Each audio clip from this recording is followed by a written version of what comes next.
يا جماعه المحل ده عمل حته عرض على الشنط. تعالي معايا كده اوريكم حته شنطه احلى ما انجبت الشنط في عالم الشنط. في ايه؟ تعالي معايا كده. اجمل شنطه عندنا في المحل، الوان روعه الروعه. انا مش عارف مين اللي بيركب بس الاسكوترات دي قدام المحلات، مش عارف انا الناس دي ايه بصراحه. تعالى بنت هل في ايه؟ بص، حلويات مش هتصدقي سعرها، ولازم كمان اوري لك خامتها واوري لك شغلها. تعالي يا امانه اقربي. اجمل ميزه في الشنطه دي عليها حته ايد طويله قوي وخامه روعه.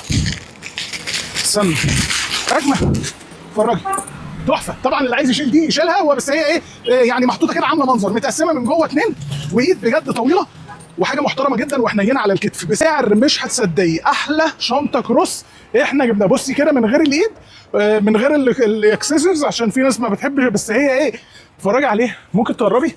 هات لنا الالوان، هات لنا الالوان، كل الالوان موجوده. بصي الخامه، بصي التفاصيل، بصي التفاصيل يا باشا. تعالي قربي يا امان والنبي. ايمان بالله عليكي قربي، بالله عليكي لا تقربي.